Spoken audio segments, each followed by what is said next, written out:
What's going on, everybody? It's your boy Cigar Mick, man, coming at you once again from PCA 2021. Sitting here with an icon, with a legend. You know, Octavia, you all know her as her aficionado, all right? And she's doing big things out here, man. Vegas, no, well, not Vegas, but Atlanta Cigar Week, Dubai Cigar Week. You know what I'm saying? You've been having a lot of success with that over the years, man. So tell us a little bit about what got you into the game and how are you sustaining it? Oh, gosh. I mean, I've been smoking cigars for, I don't know, 13 years or so, something like that. Nice. I think when I first started, I don't think that the community itself was as diverse. There weren't as many women. There Right. The really big events and things like that going on. I think that 2016, I just felt that I had something that I could bring to the industry and Sure. the community, I should say. And I started, you know, with the Shesmokestoo event, which, you know, was... I remember that. Yeah, it was a movement, honestly, of Sisters of the Leaf. Yeah. Women just kind of coming and learning about cigars in a space that was safe and conducive to learning and networking and meeting new people and Sure. things like that. So I kind of started there. 2017, my partners and I started Atlanta Cigar Week, of course. So we're actually in year 5 now, which is year 5. It's a great Nice, thing. nice. But you know, for that, I mean, it was really Atlanta just has so much to offer. Okay. You know, to the cigar community, having over 100 shops and lounges. You know, we really just had something that we wanted to share with the world, quite frankly. Yes. And even just outside of the lounges, we have restaurants you can smoke inside at the bar and Nice. rooftops and hotels and the whole nine. And I know that that's just something that a lot of the other cities just don't have in those numbers. Sure. And so, yeah, we just kind of like, you know, let's just do this thing. And yeah, that's where it started. That's outstanding, man. Thank you. You know, and a lot of success behind it as well. I'm sure, like, right now there's this movement going on with all of the cities now trying to replicate what's happening in Atlanta, right? So we have cigar weeks everywhere: Houston, Yeah. Dallas, Philly, Vegas. I mean, Yeah. all over the place. Are people reaching out to you for advice? I mean, honestly, we've had a couple to reach out. We've definitely had a couple to reach out. You know, I think a lot of people have come out to Atlanta. So like I said, we're in year 5 now, so we've kind of been doing it for a minute. So a lot of people have been, you know, to Atlanta for Atlanta Cigar Week, and they kind of see what's going on. And you know, obviously, I mean, you know, naturally they want to bring it to their own city. Yeah. You know, you know, which is cool. You know what I'm saying? Highest form of flattery. Yeah, Right. you know, but you know, for us, you know, we just kind of keep our head down and, you know, continue to try to be creative and innovative and do things that, you know, we haven't seen done before, because for us it's just always about what's new, what's fresh, what have we never seen happen within the cigar community. You know, we just finished a 30-day pop-up cigar lounge, which was like in a space that was basically a all-white garage. That's what it looks like. Do you know what I mean? Yeah. And we pretty much built it out, furnished it, decorated, painted the walls black, and literally turned it into a speakeasy for 30 days. That is so hot. Oh my God. So it was like, and it was crazy. And you know, I think for us, it's like, what's the craziest thing we can do right now? Let's do it. Yeah. And we just do it. You know what I mean? And I think that people have come to appreciate, you know, our creativity and some of the things that we've done, you know, for the community. So when you do a pop-up like that, is it more or less under the premise of like a private club? I mean, because you obviously you can't get like a liquor license for that amount of time for it or something like that. So how does that work? So in this particular case, the venue already had a liquor license. They just weren't really operating that space, right? Nice. Okay. So it was kind of just like empty and available. Really? Right? Okay. And so it was that, and originally what we did for the first like week, it was like invite only, and then we just kind of opened it up to everybody, because you know, at the end of the day, you know, you put your energy and your effort into this thing, and you want it for the community. You don't want it to be like for 5 people. Right, you know what I mean? So we're like, you know what, let's do it for just our VIP customers that have supported us, you know, and purchased VIP passes and things like that. That was like one of our amenities this year. Okay. And so we did that, and then we opened it up, and it was great. It was we like just finished on June 30th. Really? Really? I was like, oh God, I'm finally done. That's and wonderful. here I am at PCA now, so yeah. Yeah, that's awesome, man. Like, I love hearing stories like this, especially, with a sister like yourself, right, that's just really out here making such moves. Yeah. I applaud the name, Her Aficionado, because, again, like you said, in the beginning, there wasn't a whole lot of sisters that was out here doing things. Yeah. It really, that name alone just really kind of set you apart and let people know that you were the go-to female, you know what I'm saying, for this industry. So I applaud you on that as well. Thank you. And it was really, honestly, the name is really also just a testament of like, I love cigars, right? Yeah. But I'm also like the textbook feminine girly girl. Like, sure. Like that's just me. My whole life I've always been. I remember being in college wearing high heels, walking to my classes. Like that's just who I've always been. And so for me, like when I did start smoking cigars, that's how I would show up. It's not because I had this motive or that motive, but that's just who I've always been. Sure. You know what I mean? And so for me, it was just about like keeping, even as a woman smoking cigars, which is obviously male dominated, and it's typically a thing that men do. It's masculine. You know what I mean? But for me, it was always important to just kind of like remain true to who I am, and to encourage other women that even if you are doing something that is dominated by men or considered masculine, you can still kind of stay true to who you are. And so that's really what the name was about. That's what the She Smokes Too event was about, which is still a part of Atlanta Cigar Week. So yeah, that's kind of like where that kind of stemmed from. But yeah. And you didn't just settle for Atlanta, all right? Yeah. So was it last year or was it this year when you guys ventured into Dubai? So actually, Dubai, so there were some people in Dubai that saw what I was doing with the She Smokes Too event, reached out, hey, we want to do that in Dubai, which for me it was definitely flattering because they easily could have just done it themselves. Sure.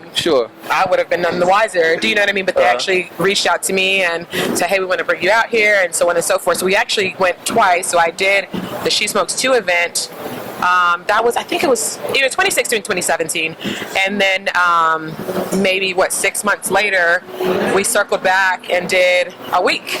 Really? Yeah, so the week, the week was really, the She Smokes Too itself was fun. The week was just special because it was just really touching to know that there were people out there, first of all, that had heard of us. Sure, yeah. And that would also come out to support, and it was just great. It was just really, really beautiful. We have not done it since, simply because Dubai is just such a big trip for most people. Sure. So for us, it was always about bringing people there with us. Right. So another international trip is coming, but not as far as Dubai. Not that far. Okay. Yeah. So. That's what's up. Respect. She Smokes Too started off more or less as an educational venture, right? So educating women, from the seed to the to the cigar and all that, right? So were you doing most of the educating at that time yourself? Well, so the thing is, the first one was 15 people or something. Okay. So it was really more or less we're just sitting in a lounge like this, and it's kind of let me help you cut light, whatever. Yeah. And I think that it just really grew. And obviously, at the time, because like I said, I wasn't super social in the cigar community. I was smoking on my patio. I was smoking in my pool. Do you know what I mean? I was kind of going on my journey alone, honestly. So when I kind of popped out into the community in 2016, all I really had was my personal friends. Sure. May have smoked, may not have smoked, whatever. Okay. But with that, the men are gonna come. Oh yeah, absolutely. That goes without saying. Bring the women, the men are gonna come, and so marketing 101. Yeah. So it really was never meant to be this big movement thing, but that's just kind of naturally what happened organically. Nice. So it was fun. It was fun. That's good, man.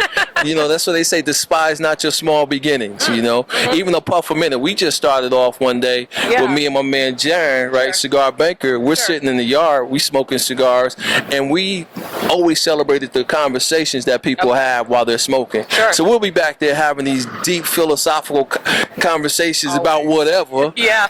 One day we was like, man, this is good. We should turn the camera on. Absolutely. And that's how the podcast got started. And here you are 4 years later. Exactly. love it. So we got picked up and met a lot of different friends in the industry. Sure. We get invited out to all of these shows all the time as well.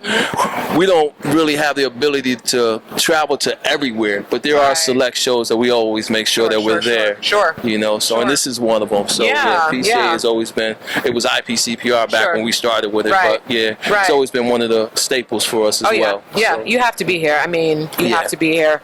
You have to be here, and it's a good show. It's obviously smaller this year. Yeah. But I think that if you're coming to do what you need to do, you're able to do it. I agree. In half the time, maybe. Is there any particular lounge that you support in Atlanta, or you just hit them all up? Now, first of all, I can't answer that. Because if I can't name all 100, I can't. I was gonna put her on the spot, y'all. I can't name 2. I was gonna put her on the spot. But no, honestly, I mean, for me, I definitely have my staples that they're kind of like my go-tos. Sure. Atlanta's just humongous. Like, there's still lounges that I have yet to even go to that I've been wanting to go to. Right. But I'm like, dang, that's 45-minute drive. You know what I mean? But like eventually, I'm hoping to make it around to at least most of them. Good. But like I said, Atlanta Cigar Week. We are definitely every year trying to do our best to be able to somehow incorporate as many lounges as possible. Okay. People that have gone to the week know that some of our events are in cigar lounges, some are not. Some are at hotel rooftops, some are at restaurants, some are at different places. You know what I mean? That's actually one of the beautiful things about Atlanta is that we just have so many smoke-friendly places. Yes. And so, but I try to support everybody as much as I can. Got you.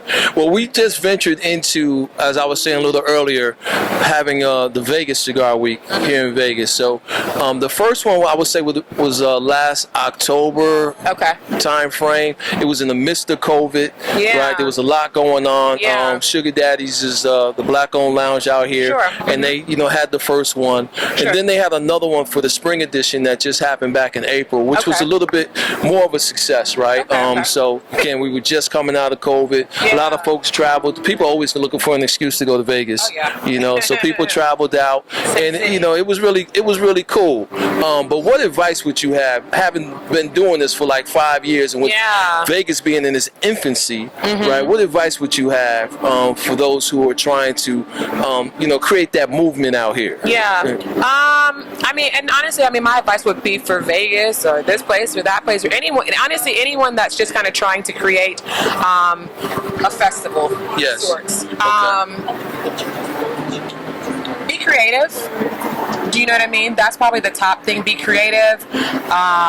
Reach out to people. Don't be afraid to reach out to people. Find out what people want, what they want to see. Sure. Do you know what I mean? I think that sometimes, and I think this is just in business in general, I think that when you're creating a business or creating a venture, I think that sometimes you're thinking, okay, well, what do I like? What I want? And while that is important, I think it's also important to think about what other people are actually looking for. Well, what's missing? What have I not seen? Let me try to do that. Exactly. Do you know what I mean? So I think it's really that, honestly. Yeah, I think 100%, right? You have to have a variety, but you also need diversity of thought going into it, right? For sure. So there's a lot of very good, prominent cigar groups out here in Las Vegas. We're part of a group called the Syndicate, and the Syndicate is made up of cigar clubs, different cigar clubs, a mobile cigar lounge, Badass Mobile Cigar Lounge, a Puff a Minute, Ashing Out Cigar Group, Sin City Cigar Society. There's a lot of different cigar groups that make that up. So we definitely like to put our heads together, right, and sit down and say, hey, what does the community need right now, or how can we facilitate that? We definitely like to be more incorporated, as we're planning some of these things that are coming to our city. Absolutely. And don't let me forget Cigar Gurus, because Sweet Lou will holler at me later on if I don't mention them cats as well. That's my man. I love it. Well, I appreciate you guys coming by, for sure. I appreciate you taking some time out for us, man. This has been special. Absolutely. It's a pleasure, guys. This is her. If you didn't know her aficionado, make sure you go follow her on IG, man. If she even got room for you at this point. I got room. I got room. But that's what it's about, man. I'm your man, Cigar Mick. It's a Puff a Minute. We're out here at PCA 2021. And remember, y'all, we are not just blowing smoke out here. Peace.